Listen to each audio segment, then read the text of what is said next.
청취자 여러분, 오늘 들려드릴 이야기는 한 통의 유언장으로 시작됩니다. 그런데 이 유언장이 한 가족을 뒤흔들어 놓는 것은 물론이고 결국 한 지역 전체를 바꿔버리는 놀라운 일이 벌어지게 됩니다. 고풍스러운 서재에서 유언장 낭독이 시작되었습니다.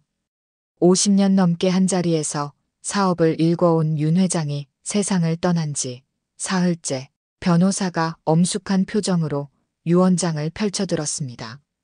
윤 회장의 세 자녀와 며느리들이 서재 안 커다란 원목 테이블 주위에 둘러앉아 있었습니다. 서재의 높은 책장에는 수십 년간 모아온 서적들이 빼곡히 꽂혀 있었고, 창문으로 들어오는 오후 햇살이 먼지처럼 떠다니며 고즈넉한 분위기를 자아내고 있었습니다. 변호사의 목소리가 조용한 서재에 울려 퍼졌습니다. 첫째 윤재현에게는 서울 강남의 사무용 빌딩 2채와 경기도 파주의 농지 3만 평을 물려준다는 내용이었습니다. 재현은 아내와 눈을 마주치며 만족스러운 미소를 지었습니다. 예상했던 대로 아버지의 주요 부동산을 물려받게 된 것입니다. 둘째 윤재훈에게는 윤 회장이 설립한 장학재단의 이사장직과 함께 재단 운영에 필요한 자금 50억 원을 남겨준다고 했습니다. 재훈 역시 고개를 끄덕이며 안도의 표정을 지었습니다. 오빠들과 그 가족들 사이에는 박수와 축하의 인사가 오갔습니다. 모두들 예상 범위 안의 상속이었기 때문에 별로 놀랄 일도 없었습니다. 그런데 막내딸 윤설인의 차례가 되자 분위기가 묘하게 바뀌었습니다. 변호사가 말했습니다. 셋째 윤설인에게는 청령읍 북쪽 산일의 10의 2번지 임야 전체를 물려준다고 했습니다. 변호사가 말을 마치자 잠시 정적이 흘렀습니다. 모두들 서로의 얼굴을 바라보며 이게 무슨 말인지 이해하려고 했습니다. 큰오빠 재현이 먼저 입을 열었습니다. 산이라니, 아버지가 왜 설인이한테 산을 주시는 건지 모르겠다고 했습니다. 재현의 아내가 웃음을 터뜨렸습니다. 아이고, 설인이 좋겠다며 공기도 맑고 살림욕도 할 수 있다고 놀렸습니다. 다른 가족들도 웃음소리를 내며 수근거렸습니다. 푸하, 산이라니 좋겠다며 공기도 맑고 말이야 하는 식으로 비웃음이 난무했습니다. 둘째 오빠 재훈도 고개를 저으며 말했습니다. 아버지가 뭘 생각하신 건지 모르겠다고 설인이한테는 좀 억울한 일 아니냐고 했습니다. 그런데 설인은 말없이 변호사로부터 봉투를 받아들었습니다. 봉투 안에는 토지 등기부등본과 함께 아버지의 손글씨로 쓰인 편지가 들어 있었습니다. 설인은 떨리는 손으로 편지를 펼쳤습니다. 아버지의 친필로 쓰인 편지는 누렇게 바랜 종이에 만년필로 정성스럽게 쓰여 있었습니다. 편지에는 이렇게 적혀 있었습니다. 설인아, 세상에는 쓸모없는 땅도 사람도 없다. 나는 그 땅에서 하늘의 물소리를 들었다. 그 소리를 듣는 자가 진짜 주인이다. 사랑하는 아버지가. 편지는 겨우 3줄이었지만 설인의 마음속에는 무언가가 꿈틀거리기 시작했습니다. 하늘의 물소리라니, 그게 도대체 무슨 의미일까요? 아버지는 평소에도 시적인 표현을 자주 쓰셨지만 이번 편지는 뭔가 특별한 의미가 있는 것 같았습니다. 어머니가 걱정스러운 목소리로 물었습니다. 설인이 괜찮냐고. 아버지가 왜 너한테만 그런 이상한 땅을 주셨을까? 오빠들처럼 제대로 된 재산을 주시지 않았을까 하고 말이죠. 어머니의 표정에는 막내딸에 대한 걱정과 안타까움이 가득했습니다. 설인은 고개를 들어 가족들을 바라보았습니다. 모두들 안쓰러운 표정으로 자신을 바라보고 있었습니다. 하지만 설인의 눈빛에는 이상한 결연함이 피어오르고 있었습니다. 마치 무언가를 깨달은 듯한 표정이었습니다. 설인이 조용히 말했습니다.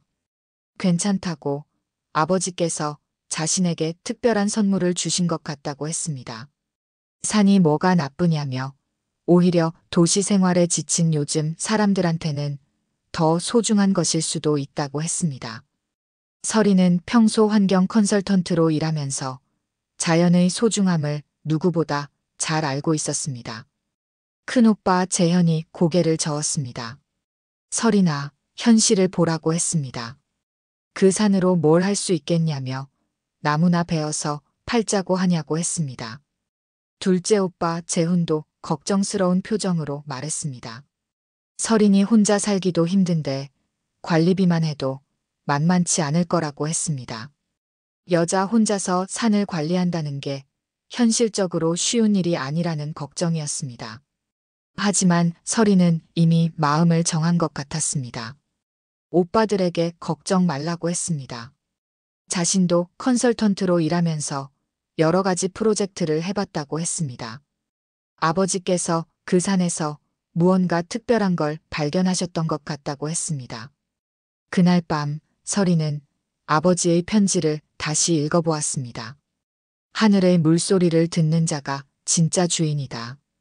이 말이 계속 머릿속에 맴돌았습니다. 설이는 다음 날 바로 청령읍으로 내려가기로 결심했습니다. 아버지가 그 산에서 무엇을 보셨는지, 무엇을 들으셨는지 직접 확인해 보고 싶었습니다.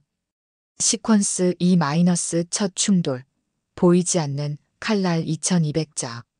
청령읍에 도착한 설이는 먼저 시청을 찾아가 그 산에 대한 정보를 알아보려고 했습니다. 시청 건물은 10여 년 전에 지어진 것 같은 현대식 건물이었지만 곳곳에 낡은 흔적들이 보였습니다. 민원실에서 토지 관련 서류를 문의하던 설인에게 직원이 말했습니다. 시장님께서 윤 컨설턴트님을 기다리고 계신다고 했습니다.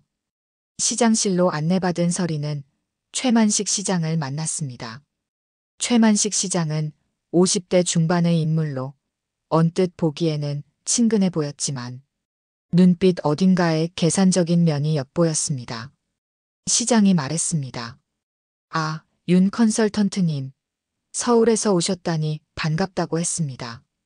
그 산 말이죠. 사실 저희가 관광단지 개발을 계획하고 있었다고 했습니다. 좋은 가격에 매입할 의향이 있으니 어떻게 생각하시냐고 물었습니다. 시장의 태도에서는 이미 모든 것이 정해진 것처럼 자신만만한 분위기가 느껴졌습니다. 설인이 조심스럽게 물었습니다. 관광단지요? 구체적으로 어떤 계획이신가요? 설인은 환경 컨설턴트로서의 경험을 바탕으로 개발, 계획의 세부 사항을 알고 싶었습니다. 시장이 설명했습니다. 대형 리조트와 골프장을 짓는 거라고 했습니다. 요즘 사람들이 좋아하는 그런 시설들 말이에요. 주변 산을 깎아서 평지를 만들고 인공호수도 조성한다고 했습니다. 그리고 카지노까지 유치할 계획이라고 덧붙였습니다. 최만식 시장의 설명을 들으며 설이는 무언가 불편함을 느꼈습니다. 자연을 훼손하는 대규모 개발이었기 때문입니다. 설인이 물었습니다. 시장님, 그런데 환경영향평가는 받으셨나요? 그 산이 생태적으로 중요한 의미가 있을 수도 있잖아요. 설인의 질문에 최만식 시장의 표정이 미묘하게 변했습니다. 처음의 친근한 미소가 사라지고 조금씩 경계하는 기색이 드러났습니다. 시장이 답했습니다. 윤 컨설턴트님, 도시에서는 그런 이상적인 이야기가 통할지 모르겠지만 여기는 현실이 다르다고 했습니다. 지역 발전을 위해서는 때로는 과감한 결단이 필요한 법이라고 했습니다. 시장의 목소리에 은근한 압박감이 실렸습니다. 마치 설인이 지역 발전을 방해하는 사람인 것처럼 몰아가는 분위기였습니다. 설인은 단호하게 답했습니다. 죄송하지만 아직 그 산에 대해 제대로 알아보지도 못했는데 성급하게 결정할 수는 없다고 했습니다. 아버지께서 그 산을 특별하게 생각하셨던 이유가 있을 것 같다고 했습니다. 그리고 환경적 가치도 충분히 검토해봐야 한다고 덧붙였습니다. 최만식 시장의 눈빛이 차가워졌습니다. 그렇다면 천천히 생각해 보시라고 했습니다. 하지만 기회는 언제까지나 있지 않을 거라고 덧붙였습니다. 이 말에는 분명한 경고의 의미가 담겨 있었습니다. 설인이 시청을 나서자 시장은 뒤편에서 휴대폰을 꺼냈습니다. 시장이 누군가에게 전화를 걸었습니다. 예, 정 이사장님. 그 여자가 쉽게 넘어올 것 같지 않습니다. 좀 더 확실한 방법이 필요할 것 같습니다. 전화 너머에서는 여성의 차가운 목소리가 들렸습니다. 알겠어요. 제가 직접 나서죠. 그날 밤 설인이 시청 지하 주차장에서 차를 타려고 할 때였습니다. 형광등 몇 개가 꺼진 어두운 주차장에서 정장을 입은 남성 2명이 자연스럽게 보폭을 맞춰 따라왔습니다. 주차장은 을씨년스러웠고 설인의 발소리만 메아리처럼 울려 퍼졌습니다. 그중 한 명이 말했습니다. 윤 컨설턴트님, 길 잃으면 위험하지요. 산길도 조심하셔야 할 거예요. 그들은 신체 접촉은 하지 않았지만 분명한 위협의 메시지를 전달했습니다. 다른 한 명이 덧붙였습니다. 서울 사람들이 시골에서 다치는 일이 종종 있어요. 특히 밤에는 더욱 조심하시기 바랍니다. 설인이 차에 올라타자 대시보드 위에 낯선 명함 하나가 놓여 있었습니다. 청명시 환경보전협회 마이너스 후원인 최만식이라고 적혀 있었습니다. 명함 뒷면에는 손글씨로 메모가 적혀 있었습니다. 현명한 선택을 하시기 바랍니다. 설인은 심장이 쿵쿵 뛰는 것을 느꼈지만 핸들을 꽉 쥐고 차를 몰고 나왔습니다. 차를 몰고 가면서 설인은 백미러를 통해 뒤를 확인했습니다. 검은색 승용차 한 대가 적당한 거리를 두고 따라오고 있었습니다. 설인이 좌회전을 하자 그 차도 좌회전을 했습니다. 우회전을 하자 그 차도 우회전을 했습니다. 분명히 미행을 당하고 있었습니다. 그때 설인은 깨달았습니다. 자신이 단순히 산 한 덩이를 물려받은 게 아니라 어떤 큰 이권 다툼의 중심에 서게 되었다는 것을 말입니다. 하지만 동시에 더욱 확신했습니다. 아버지께서 그 산을 자신에게 남겨주신 이유가 분명히 있다는 것을 말입니다. 설인은 숙소로 돌아가며 생각했습니다. 하늘의 물소리, 그게 도대체 무엇인지 직접 그 산에 가서 확인해 봐야겠다고 말입니다. 아버지가 그 산에서 무엇을 발견했는지, 왜 그렇게 소중하게 생각했는지 알아봐야겠다고 생각했습니다. 그날 밤 설인은 잠을 이루지 못했습니다. 아버지의 편지와 오늘 만난 사람들의 태도, 그리고 주차장에서의 위협적인 상황이 머릿속에서 맴돌았습니다. 하지만 설인의 마음속에는 두려움보다는 오히려 무언가를 밝혀내고 싶은 강한 의지가 생겨났습니다. 아버지께서 자신을 믿고 그 산을 맡겨주셨다면 반드시 그 이유를 찾아내야 한다고 다짐했습니다. 창밖으로는 청명읍의 조용한 밤 풍경이 보였습니다. 멀리 보이는 산들의 실루엣이 달빛에 비쳐 신비로운 모습을 하고 있었습니다. 내일이면 직접 그 산에 올라가서 아버지의 흔적을 찾아볼 수 있을 것입니다. 시퀀스 3- 하늘의 물소리 2200자. 새벽 5시 설인은 배낭에 지도와 간단한 측량 장비를 넣고 그 산을 향해 출발했습니다. 청명읍 북쪽 산일의 10의 2번지, 지도상으로는 그리 높지 않은 야산이었지만 실제로 가보니 생각보다 울창하고 깊었습니다. 새벽 공기는 차갑고 맑았으며 산새들의 지저귀이 고요한 산을 깨우고 있었습니다. 오솔길을 따라 올라가면서 설인은 여러 가지를 관찰했습니다. 나무들이 유난히 푸르고 싱싱했습니다. 겨울임에도 불구하고 잎이 떨어지지 않은 상록수들이 많았고 일반적인 야산과는 뭔가 다른 느낌이었습니다. 공기도 더 맑고 상쾌한 것 같았습니다.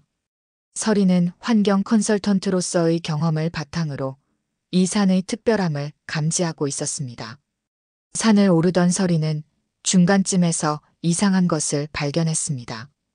겨울인데도 불구하고 어떤 지점에서는 풀이 시들지 않고 푸르게 자라고 있었습니다. 그리고 그 주변에는 희미하게 김이 서려 있었습니다. 마치 온천 근처에서 보는 것과 같은 현상이었습니다. 서리는 무릎을 꿇고 그 지점을 자세히 살펴보았습니다. 바로 그때 누군가의 목소리가 들렸습니다. 웬 아가씨가 이른 아침부터 산에 올라왔나? 서린이 돌아보니 이른 넘어 보이는 할아버지 한 분이 돌멩이에 앉아 있었습니다. 할아버지는 낡은 등산복을 입고 있었고 손에는 지팡이 대신 나뭇가지를 들고 계셨습니다. 할아버지가 말했습니다. 내가 박복래라고 하네. 이 산에서 태어나고 자랐지. 내가 혹시 윤 회장 딸이가? 서린이 놀라서 답했습니다. 네, 맞습니다. 아버지를 아셨나요? 할아버지의 얼굴에 반가운 표정이 떠올랐습니다. 박복래 할아버지가 고개를 끄덕였습니다. 내 아버지는 참 신기한 사람이었어. 이 산에 자주 와서 돌멩이에 귀를 대고 뭔가를 들으려고 했어. 그리고는 항상 말했지. 하늘의 물소리가 들린다고 말이야. 처음에는 우리도 이상하게 생각했는데 나중에 보니 정말 특별한 게 있더라고. 서린의 가슴이 두근거렸습니다. 할아버지, 그 물소리가 뭔지 아세요? 서린의 간절한 질문에 할아버지가 웃으며 답했습니다. 할아버지가 웃으며 말했습니다. 아가씨, 이 산에는 예전부터 전해 내려오는 이야기가 있어. 겨울에도 김이 나고 그 근처에 있으면 몸이 따뜻해진다고 했어. 우리 할머니도 관절이 아플 때면 여기 와서 앉아있곤 했지. 그러면 신기하게 아픈 게 나았어. 할아버지가 계속 말했습니다. 그리고 이상한 게 이 근처에서 담근 김치는 다른 데서 담근 것보다 훨씬 맛있어. 발효가 잘 되는 것 같더라고. 겨울에도 김치가 얼지 않고 적당히 따뜻하게 익어가거든. 그래서 우리 마을 사람들은 이곳을 약물터라고 불렀어. 몸에 좋은 물이 나오는 곳이라는 뜻이지. 할아버지가 일어나서 서린을 한 곳으로 안내했습니다. 여기 봐. 이 바위 틈에서 항상 따뜻한 물이 조금씩 나와. 내 아버지도 이 물을 처음 발견했을 때 너무 신기해했어. 그리고 말했지. 이건 하늘이 우리에게 주신 선물이라고. 서린은 할아버지의 말을 들으며 무언가를 깨달았습니다. 혹시 이 산 아래에 온천이 있는 것은 아닐까? 서린은 배낭에서 간단한 온도계와 수질 측정기를 꺼냈습니다. 환경 컨설턴트로서 항상 휴대하는 장비들이었습니다. 할아버지가 가리킨 곳으로 가서 바위 틈을 자세히 살펴보았습니다. 정말로 바위 사이에서 따뜻한 물이 조금씩 스며나오고 있었습니다. 온도계를 대어보니 놀랍게도 섭씨 32도였습니다. 이 정도 온도라면 분명히 지하에서 올라오는 온천수였습니다. 서린이 흥분해서 말했습니다. 할아버지, 이건 온천이에요. 이 온도면 지하에 천연 온천수가 흐르고 있는 거예요. 서린은 수질 측정기로 물의 성분도 간단히 체크해 보았습니다. 미네랄 함량이 상당히 높았습니다. 할아버지가 고개를 끄덕였습니다. 그래, 내 아버지도 그런 말을 했었어. 이 산에는 보물이 숨어 있다고 말이야. 그런데 그 보물이 돈이 아니라 사람들을 건강하게 해주는 물이라고 했지. 내 아버지는 참 똑똑한 사람이었어. 서린은 즉시 물 샘플을 채취했습니다. 그리고 할아버지에게 물었습니다. 할아버지, 이 이야기를 다른 사람들도 알고 있나요? 혹시 시청에서도 알고 있을까요? 할아버지가 답했습니다. 마을 사람들은 대부분 알고 있어. 하지만 요즘 젊은 사람들은 별로 관심 없어 하지. 시장이나 그런 사람들은 이 산을 깎아서 다른 걸 지으려고 한다더라고. 골프장인가 뭔가 말이야. 참 안타까운 일이지. 서린의 마음에 분노가 치밀었습니다. 이렇게 소중한 자연의 선물을 파괴하려고 한다니. 설이는 할아버지에게 말했습니다. 할아버지, 저 이 산을 지켜내고 싶어요. 아버지께서 저에게 이 산을 맡겨주신 이유를 이제 알겠어요. 할아버지가 설인의 손을 꼭 잡았습니다. 그래, 내가 해내야 해. 내 아버지가 그렇게 믿고 있었어. 언젠가 이 산의 진짜 가치를 알아보는 사람이 나타날 거라고 말이야.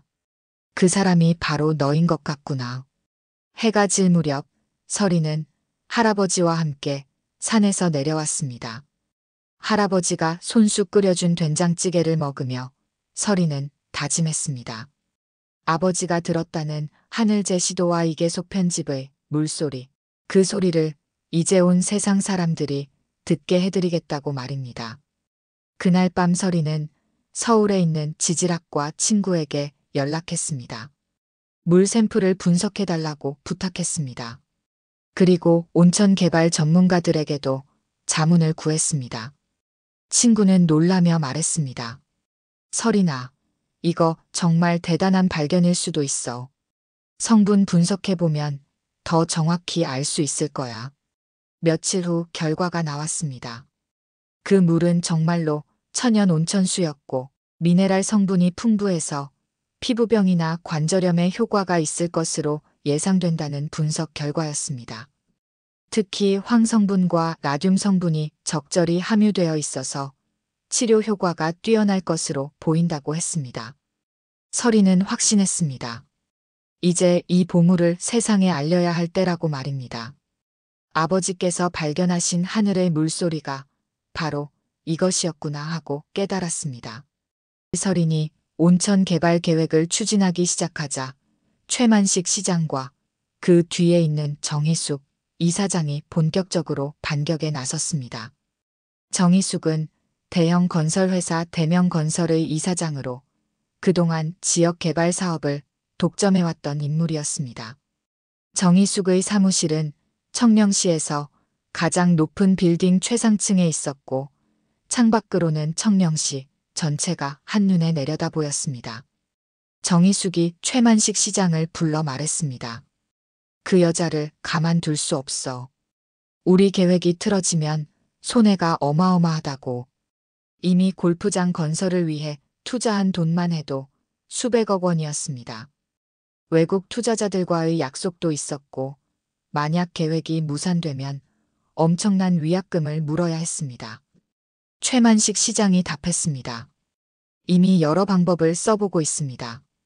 환경단체를 통해 생태 파괴 문제를 제기하고 있고 시청 허가 서류도 계속 반려시키고 있습니다. 하지만 그 여자가 생각보다 끈질기네요. 정희숙이 말했습니다. 그것만으로는 부족해. 더 강력한 방법이 필요하다고. 그리고 인터넷에 소문을 퍼뜨리라고 했습니다. 그 여자가 아버지 이름을 이용해서 돈벌이를 하려고 한다고 말이에요. 사람들이 그런 이야기에 쉽게 속거든요. 정희숙은 자신이 운영하는 여론조작 업체에 연락했습니다. 며칠 안에 설인에 대한 악성 댓글과 기사들이 인터넷을 도배하게 될 것이었습니다. 며칠 후 지역 신문과 온라인 커뮤니티에 설인에 대한 악의적인 글들이 올라오기 시작했습니다. 아버지 유산 이용한 투기꾼, 서울 사람이 시골 우롱한다. 환경 파괴하는 가짜 환경운동가 같은 내용이었습니다. 댓글에는 더욱 거친 말들이 올라왔습니다. 이런 상황에서 설인의 가족들마저 등을 돌렸습니다. 어머니가 전화를 걸어 말했습니다. 설인아, 이제 그만해라. 체면이 말이 아니다. 서울 사람들이 다 우리 집안 이야기를 하고 있어. 아파트 엘리베이터에서도 수근거리는 소리가 들려온다고 했습니다.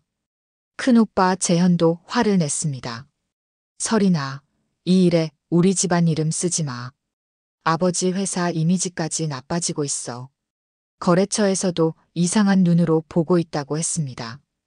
재현은 평소 체면을 중시하는 성격이어서 이런 상황을 견디기 어려워했습니다. 둘째 오빠 재훈도 걱정스럽게 말했습니다. 설인아, 너 혼자 감당할 수 있는 일이 아니야. 그냥 포기하고 서울로 올라와. 장학재단 일도 있고 내가 할 수 있는 일은 얼마든지 있어. 재훈은 설인을 진정으로 걱정하는 마음에서 하는 말이었지만 설인에게는 또 다른 압박으로 느껴졌습니다. 설인은 가족들의 반대에 마음이 아팠지만 포기할 수 없었습니다. 아버지께서 자신에게 맡겨주신 이 일을 끝까지 해내야 한다고 생각했습니다. 그리고 박봉매 할아버지와 마을 사람들이 자신을 믿고 있다는 것도 알고 있었습니다. 그런데 예상치 못한 일이 벌어졌습니다. 설인이 지역 주민들과 직접 만나서 이야기를 나누기 시작한 것입니다. 인터넷상의 악성 댓글과는 달리 실제 마을 사람들은 설인에게 호의적이었습니다. 설인은 마을 회관에서 작은 설명회를 열었습니다. 온천의 효능에 대해 설명하고 실제로 그 물을 체험해 볼 수 있는 기회를 제공했습니다. 설인은 전문 지식을 바탕으로 온천수의 성분과 효능에 대해 자세히 설명했습니다. 무릎이 아픈 농부 할머니가 말했습니다. 아이고, 이 물에 발을 담그니까 정말 시원하고 따뜻하네. 몇십 년 동안 아팠던 무릎이 이렇게 편한 건 오랜만이야. 위암 수술을 받은 할아버지도 말했습니다. 신기하다. 이런 물이 우리 마을에 있었다니. 왜 진작 몰랐을까? 또 다른 주민이 말했습니다. 우리 마을에 이런 보물이 있었는데 시장은 왜 이걸 없애고 골프장을 지으려고 하는 거야? 골프장은 우리 같은 사람들이 이용할 수도 없잖아. 설이는 이런 체험담을 마을 방송을 통해 송출했습니다. 그리고 인터넷에도 올렸습니다. 실제 체험자들의 생생한 증언이었기 때문에 신빙성이 높았습니다. 야, 그 산 괜히 못 오르게 한 줄 알았더니 물이 약이었네. 하는 반응들이 나오기 시작했습니다. 점점 더 많은 사람들이 관심을 가지기 시작했습니다. 설이는 투명하게 모든 과정을 공개했습니다. 수질 검사 결과, 환경 영향 평가서, 개발 계획서까지 모두 인터넷에 올려서 누구나 볼 수 있게 했습니다. 이는 정의숙과 최만식의 불투명한 계획과는 정반대되는 접근법이었습니다. 설이는 또한 개발 수익의 일정 부분을 지역 발전을 위해 사용하겠다고 약속했습니다. 마을 도로 정비, 노인 복지시설 건립, 청소년 장학금 지원 등 구체적인 계획을 제시했습니다. 여론이 서서히 바뀌기 시작했습니다. 처음에는 의심스러워했던 사람들도 설인의 투명한 태도와 실제 효과를 보며 생각을 바꾸기 시작했습니다. 특히 실제로 온천수를 체험해 본 사람들의 증언이 가장 강력한 설득력을 가졌습니다. 정의숙은 점점 초조해졌습니다. 계획대로 되지 않고 있었기 때문입니다. 정의숙이 최만식 시장에게 말했습니다. 더 강력한 조치가 필요해. 이대로 가면 우리가 완전히 밀려날 거야. 하지만 이미 여론의 흐름은 바뀌고 있었습니다. 설인의 진정성과 투명성이 사람들의 마음을 움직이고 있었습니다. 시퀀스 O- 입소문 혁명 2200자. 설인은 더 많은 사람들이 온천의 효과를 직접 체험할 수 있도록 임시 족탕 시설을 만들었습니다. 간단한 나무통에 온천수를 받아서 마을 어르신들이 발을 담글 수 있게 한 것입니다. 박봉매 할아버지와 마을 목공소 아저씨들이 도와주어서 며칠 만에 간이 시설이 완성되었습니다. 놀라운 일이 벌어졌습니다. 평소 무릎이 아파서 계단 오르기를 힘들어했던 김순자 할머니가 사흘 만에 계단을 훨씬 수월하게 오르내릴 수 있게 되었습니다. 할머니가 말했습니다. 아이고, 이게 뭔 일이야? 몇십 년 동안 아팠던 무릎이 이렇게 좋아지다니. 당뇨로 인한 발저림을 호소하던 이철수 할아버지도 증상이 완화되었다고 했습니다. 발가락 끝까지 시린 느낌이 없어졌다고 신기해했습니다. 더욱 놀라운 것은 만성습진으로 고생하던 마을 아이가 온천수에 손을 담갔다가 증상이 호전되기 시작한 일이었습니다. 아이 어머니가 감격하며 말했습니다. 병원에서도 잘 낫지 않던 게 이렇게 좋아지다니 정말 믿을 수가 없어요. 이런 체험담들이 손주들을 통해 SNS에 올라가기 시작했습니다. 할머니, 할아버지들은 직접 스마트폰을 다루지 못하셨지만 손주들이 대신 인증샷을 찍어 올려주었습니다. 대학생 손녀가 할머니의 호전된 모습을 동영상으로 찍어 틱톡에 올렸고, 고등학생 손자가 할아버지의 증언을 페이스북에 업로드했습니다. 우리 할머니 무릎 아픈 게 나아졌어요. 할아버지가 이렇게 좋아하시는 건 오랜만이에요. 진짜 효과 있는 것 같아요. 같은 댓글들이 폭발적으로 늘어났습니다. 3일 만에 계단을, 당뇨 발저림 완화, 습진도 좋아져 같은 댓글들이 실시간으로 올라왔습니다. 이 소식이 포털 사이트 실시간 검색어에 오르기 시작했습니다. 청량읍 온천, 하늘의 물소리, 천연 온천 효과, 기적의 온천수 같은 키워드들이 상위권에 랭크되었습니다. 검색량이 하루 만에 10만 건을 넘어섰습니다. 지방방송국 KBS 대구방송총국에서 취재진이 나왔습니다. 생중계로 온천 체험 현장을 방송했는데 시청률이 예상보다 훨씬 높게 나왔습니다. 온천에 발을 담그고 있는 어르신들의 행복한 표정과 증언이 전파를 탔습니다. 기자가 직접 온천수를 체험해보며 놀라워하는 모습도 방송되었습니다. 최만식 시장은 급히 대응책을 마련하려고 했습니다.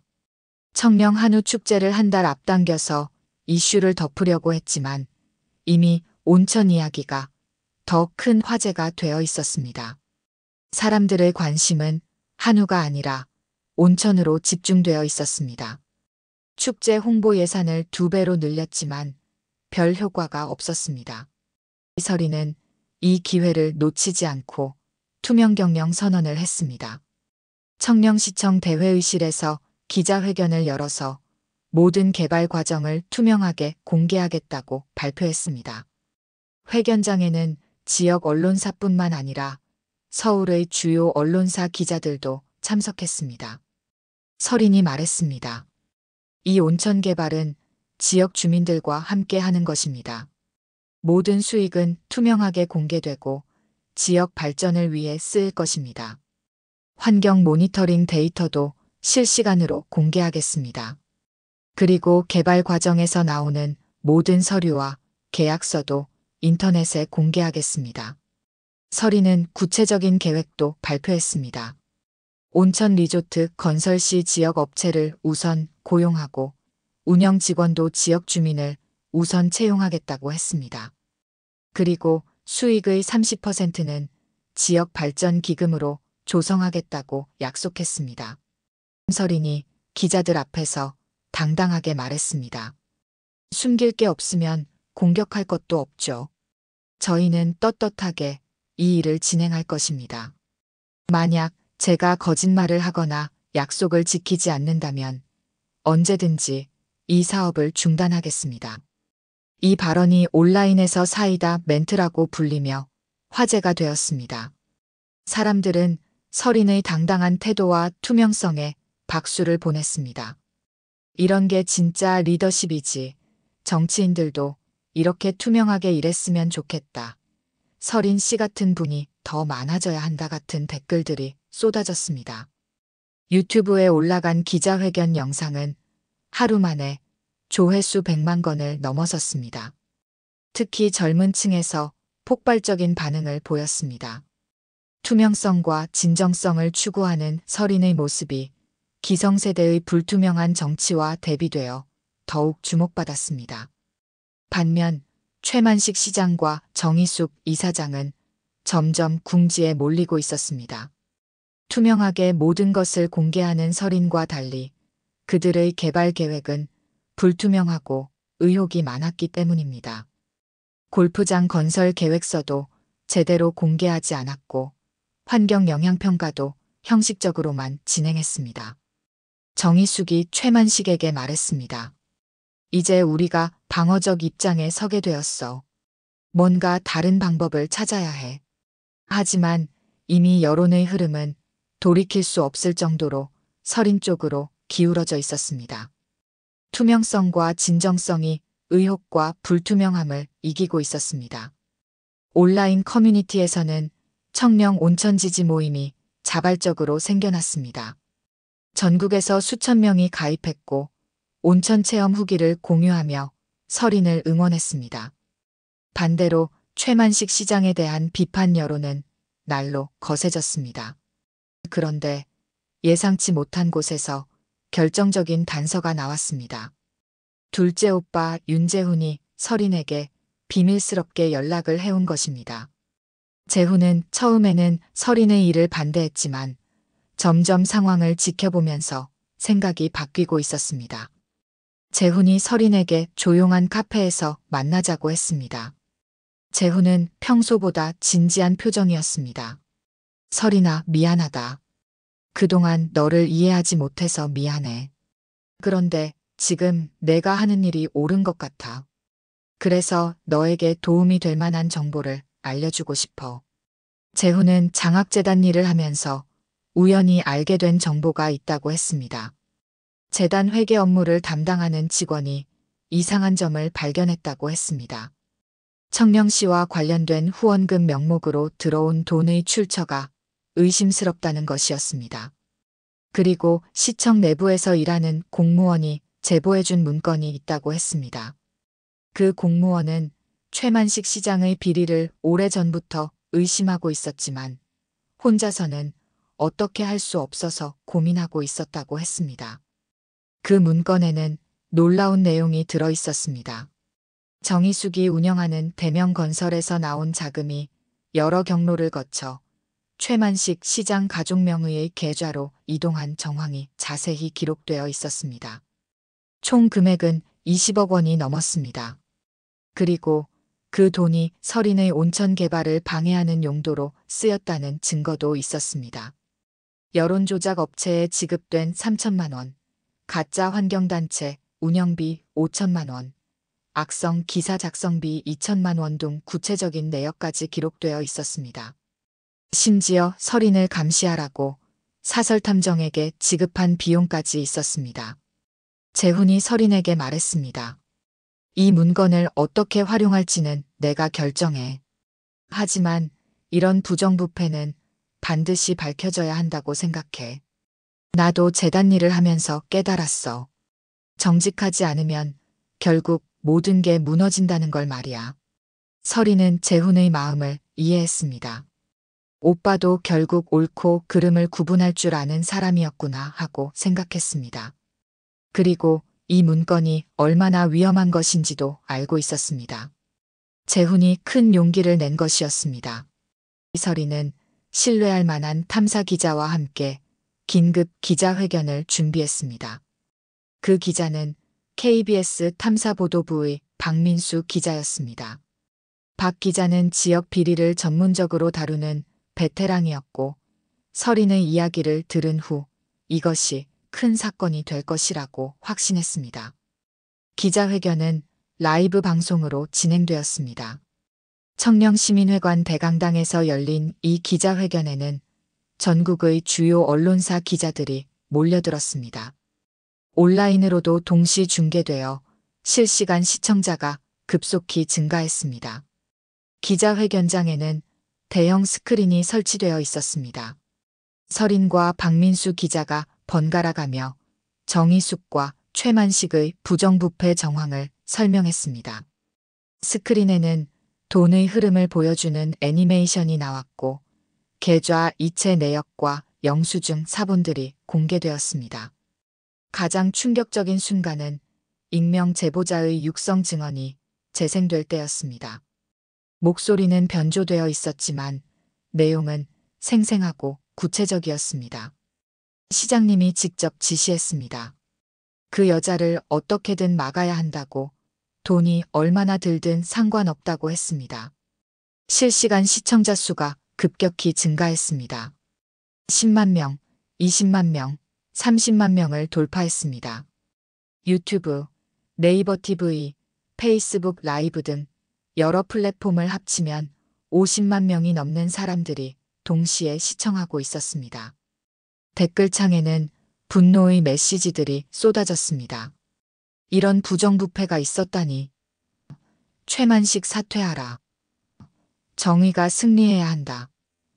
세금으로 이런 짓을 하다니. 감옥에 보내야 한다. 같은 댓글들이 실시간으로 올라왔습니다. 해시태그 최만식 사퇴라는 해시태그가 전국 실시간 트렌드 1위에 올랐습니다. 기자회견이 진행되는 동안 정의숙과 최만식은 급히 대응 방안을 논의했지만 이미 모든 증거가 공개된 상황이어서 변명의 여지가 없었습니다. 그들이 할 수 있는 것은 도피를 준비하는 것뿐이었습니다. 기자회견이 끝나자마자 검찰 경제범죄수사부가 움직였습니다. 이미 며칠 전부터 내사를 진행하고 있던 검찰은 결정적 증거가 공개되자 즉시 수사에 착수했습니다. 시청과 정의숙의 대명건설 본사에 대한 압수수색이 동시에 이루어졌습니다. 최만식 시장은 그날 밤 자택에서 긴급 체포되었습니다. 언론 카메라 앞에서 수갑을 찬 채 연행되는 모습이 생중계되었습니다. 시장은 기자들의 질문에 아무 대답도 하지 못하고 고개만 숙인 채 경찰차에 올라탔습니다. 정의숙 이사장은 도피를 시도했습니다. 김포공항에서 제주도행 비행기를 타려다가 출국 금지 조치로 발이 묶였고 결국 공항에서 체포되었습니다. 정의숙은 기자들에게 억울하다고 소리쳤지만 이미 모든 증거가 공개된 상황이어서 설득력이 없었습니다. 며칠 후 정의숙의 자택과 사무실이 압류되었습니다. 그동안 부정하게 축적한 재산들이 모두 드러났습니다. 서울 강남의 고급 아파트 5채, 제주도 별장, 외제차 12대, 스위스 은행 비밀 계좌까지 총 재산 규모가 500억 원에 달했습니다.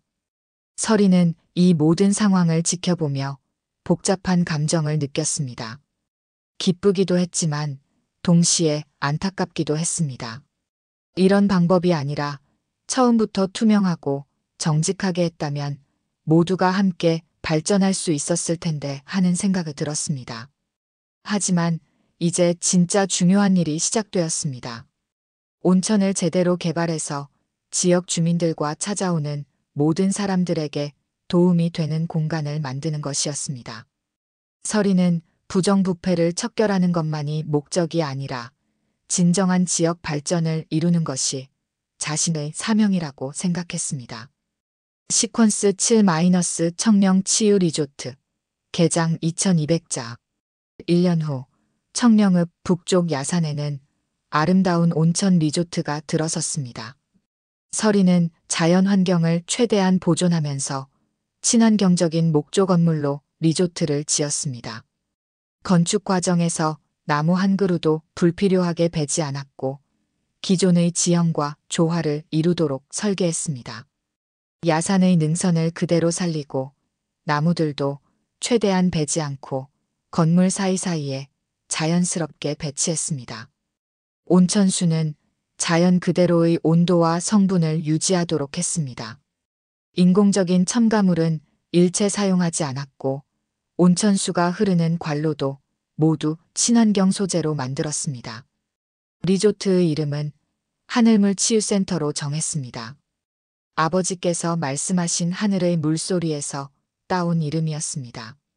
입구에는 아버지의 사진과 함께 그분의 철학을 담은 문구가 새겨져 있었습니다.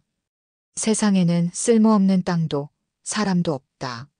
리조트는 총 50개의 객실과 5개의 온천탕, 그리고 치료센터로 구성되어 있었습니다.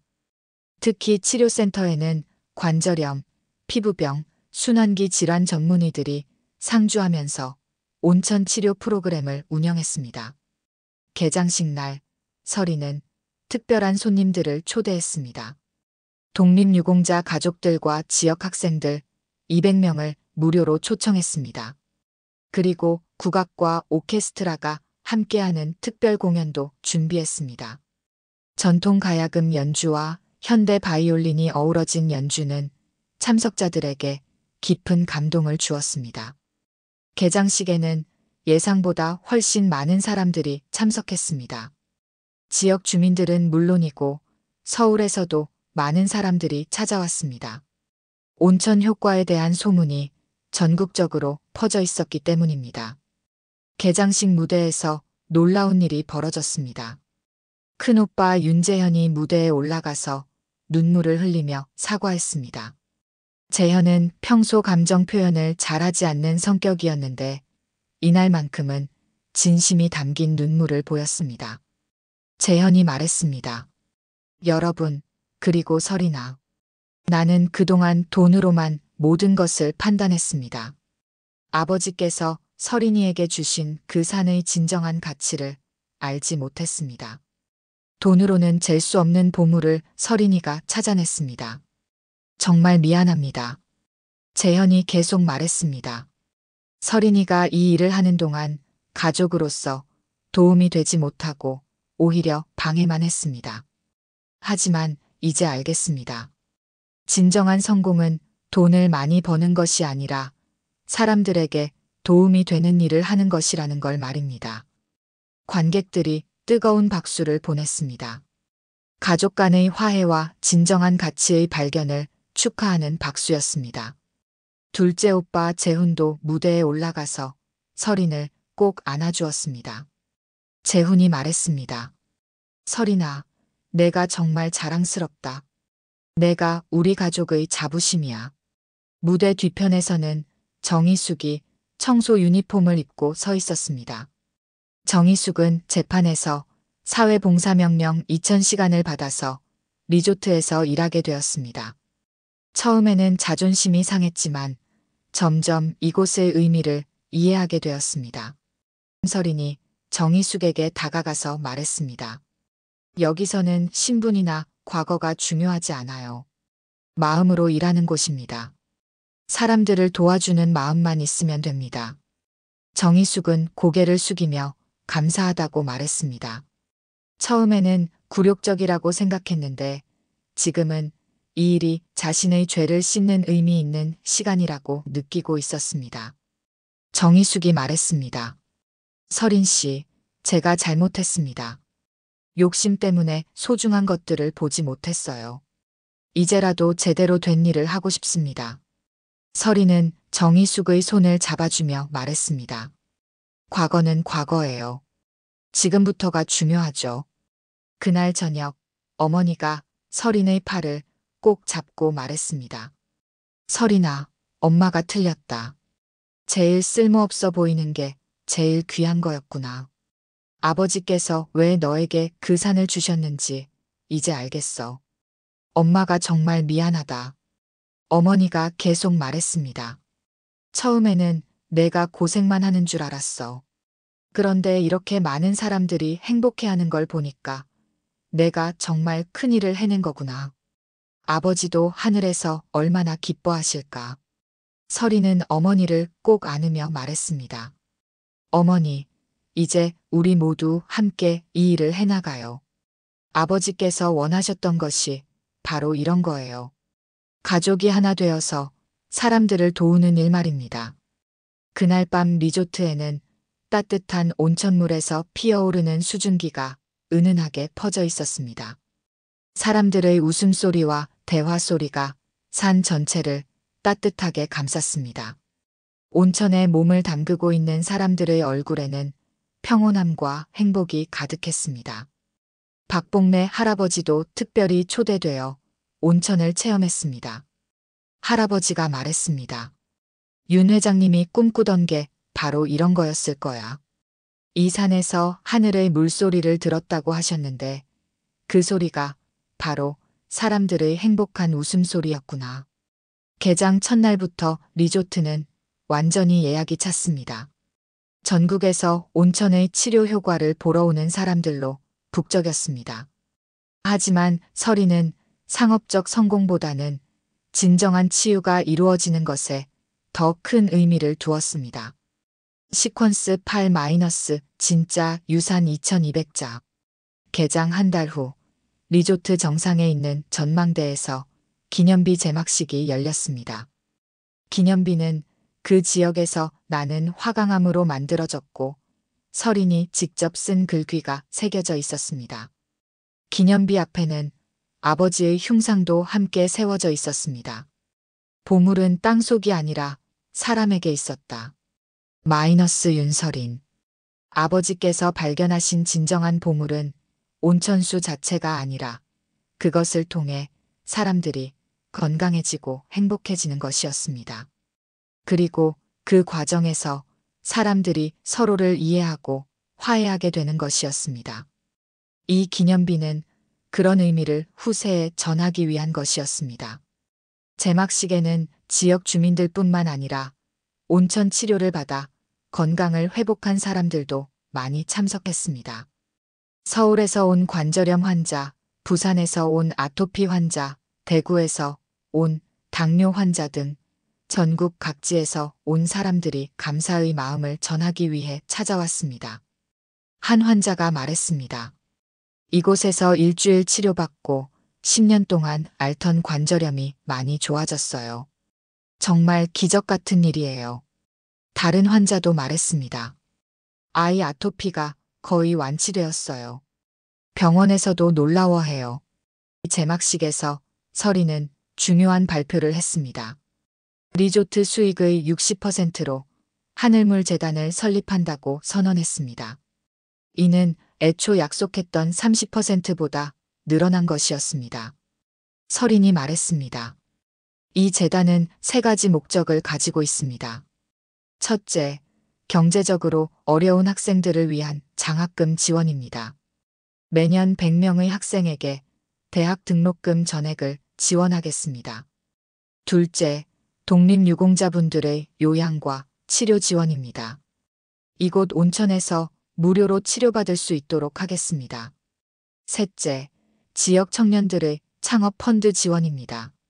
좋은 아이디어를 가진 청년들에게 창업 자금을 지원하겠습니다. 서린이 계속 말했습니다. 그리고 4번째로 전국의 소외된 계층을 위한 무료 온천 치료 프로그램도 운영하겠습니다. 매주 일요일은 저소득층과 장애인 분들을 위한 무료 개방일로 정하겠습니다. 관객들이 뜨거운 박수를 보냈습니다. 이익을 혼자 가지지 않고 사회에 환원하겠다는 서린의 선언에 감동했습니다. 특히 청년들의 반응이 뜨거웠습니다. 요즘 같은 시대에 이런 분이 계시다니 정말 희망적이라는 반응이었습니다. 둘째 오빠 재훈이 무대에 올라가서 말했습니다. 저도 기존에 운영하던 장학재단을 하늘물재단과 통합하겠습니다. 그래서 더 많은 학생들을 도울 수 있도록 하겠습니다. 큰오빠 재현도 자신의 부동산 수익 일부를 재단에 기부하겠다고 발표했습니다.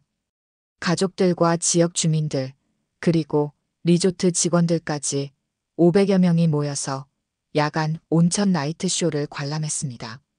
온천에서 피어오르는 수증기와 조명이 어우러져 환상적인 장면을 연출했습니다.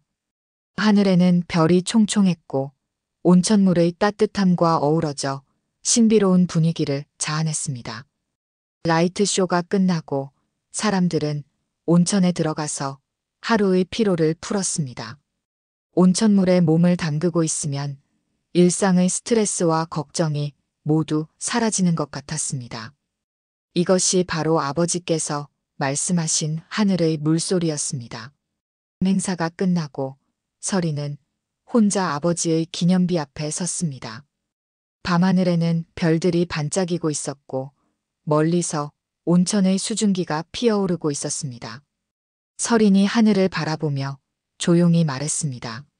아버지, 들리시죠? 당신이 들었던 하늘의 물소리, 이제 온 세상이 듣고 있습니다. 그 소리는 단순히 물이 흐르는 소리가 아니었어요. 사람들의 마음이 치유되고 서로 화해하고 함께 행복해하는 소리였어요. 서린이 계속 말했습니다. 저는 이제 알겠어요. 진짜 유산은 돈이나 땅이 아니라 사람을 사랑하고 도우려는 마음이었다는 것을 말이에요. 아버지께서 저에게 물려주신 것은 산이 아니라 그런 마음이었어요. 서린이 기념비에 손을 올리며 말했습니다. 아버지가 꿈꾸셨던 세상을 만들어 가겠습니다. 세상에 쓸모없는 사람은 없다는 것을, 모든 사람에게는 저마다의 가치가 있다는 것을 보여드리겠습니다. 바람에 실려 온천의 따뜻한 김이 서린의 얼굴을 스쳤습니다. 마치 아버지의 따뜻한 손길 같았습니다. 서린은 눈을 감고 그 순간을 만끽했습니다. 카메라가 서서히 위로 올라가며 야산 전체를 비춥니다. 온천에서 피어오르는 따뜻한 수증기가 산 전체를 감싸고 있고 그 속에서 리조트의 불빛들이 은은하게 빛나고 있습니다. 하늘에서 내려다보면 마치 산 전체가 하나의 따뜻한 품처럼 보입니다. 그 안에서 수많은 사람들이 치유받고 웃고 서로를 이해하며 살아가고 있습니다. 온천에 몸을 담그고 있는 사람들, 산책로를 걸으며 대화하는 가족들, 치료센터에서 희망을 찾은 환자들, 모두가 각자의 행복을 찾아가고 있습니다. 서린의 목소리가 나레이션으로 흐릅니다. 세상에는 정말로 쓸모없는 것이 없습니다. 보잘것없어 보이는 것에서 가장 큰 보물을 발견할 수 있습니다. 중요한 것은 그것을 바라보는 우리의 마음가짐입니다. 서린이 계속 말합니다. 아버지께서 들었던 하늘의 물소리는 이제 영원히 계속될 것입니다. 이곳을 찾는 모든 사람들의 마음 속에서 서로를 아끼고 사랑하는 마음으로 말이에요. 화면이 서서히 어두워지면서 온천의 따뜻한 수증기만이 희미하게 피어오르고 있습니다. 그리고 멀리서 들려오는 사람들의 웃음소리와 대화 소리가 하늘의 물소리가 되어 울려 퍼집니다. 청취자 여러분, 오늘의 이야기는 여기서 마무리됩니다. 윤서린이 발견한 진정한 보물은 온천수가 아니라 사람들을 치유하고 화해시키는 마음이었습니다. 여러분도 일상에서 보잘것없어 보이는 것들에 관심을 가져보세요. 그 안에 놀라운 보물이 숨어 있을지도 모릅니다. 그리고 진정한 유산은 물질이 아니라 사랑하는 마음이라는 것을 기억해 주세요.